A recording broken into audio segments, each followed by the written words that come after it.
एक 8 साल का बच्चा अपनी छोटी बहन को लेकर मंदिर के एक तरफ कोने में बैठा हाथ जोड़कर भगवान से न जाने क्या मांग रहा था। कपड़े भले ही गंदे थे लेकिन मन एकदम साफ। करीब से देखा तो पता चला उसके नन्हे नन्हे से प्यारे गाल आंसुओं से भीग चुके थे। कई लोग उसकी तरफ आकर्षित थे पर वह बिल्कुल अनजान अपने भगवान से बातों में लगा हुआ था। जैसे ही वो बच्चा उठकर जाने लगा तो एक अजनबी व्यक्ति ने उसका हाथ पकड़ा और पूछा, बेटा क्या मांगा भगवान से? उसने कहा, मेरे पापा का देहांत हो गया है, उनके लिए स्वर्ग। मेरी माँ रोती रहती है, उनके लिए सब्र। और मेरी बहन माँ से कपड़े और सामान मांगती है, उसके लिए पैसे। अजनबी ने पूछा, स्कूल जाते हो ना? उसने कहा, हाँ जाता हूँ। फिर व्यक्ति ने पूछा, किस क्लास में पढ़ते हो? तो बच्चे ने कहा, अरे अंकल पढ़ने नहीं, मैं तो चने बेचने जाता हूँ। माँ चने पैक करके देती है, मैं वही पैकेट स्कूल जा बेचता हूँ। कई बच्चे मुझसे चने खरीदते हैं, हमारा यही काम है।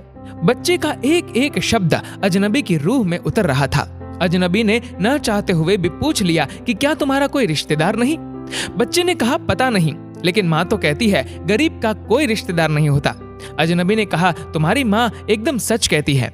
इस पर बच्चा बोला, नहीं अंकल, माँ रोज झूठ भी बोलती है।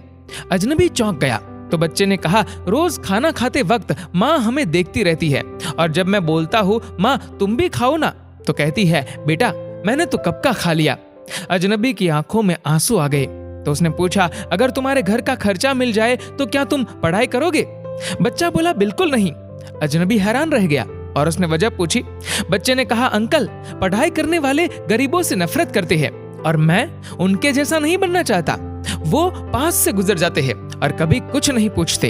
अजनबी को शर्मिंदगी महसूस हुई। अजनबी ने पूछा, रोज इसी मंदिर में आते हो? बच्चे ने कहा, अंकल यहाँ मेरे पापा भी आते थे और सब उन्हें जानते थे, लेकिन उनके चले जाने के बाद अब हमें कोई नहीं जानता। जो कल तक हमें अपने लगते थे वो भी अब हमें नहीं पहचानते। बच्चा जोर से रोते हुए कहता है, पापा के देहांत के बाद सब अजनबी क्यों हो जाते हैं अंकल? बोलिए ना। अजनबी के पास कोई जवाब नहीं था।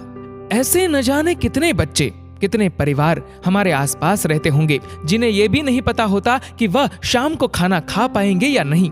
कई ऐसे बिन पिता के परिवार होंगे, लेकिन क्या हमने कभी जानने की कोशिश की कि उन्हें कुछ मदद चाहिए या नहीं, या उनकी कोई मदद कर सकते हैं या नहीं? भगवान ने हमें अगर संपत्ति दी है तो सिर्फ इसलिए नहीं कि हम सिर्फ हमारे परिवार की देखभाल करें। अगर हमारे देश में एक अमीर परिवार एक गरीब परिवार को ऊपर लाने में थोड़ी सी मेहनत करे तो गरीबी कुछ ही वर्षों में गायब हो जाएगी।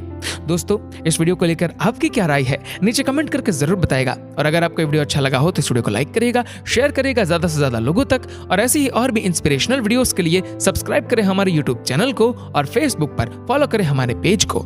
धन्यवाद।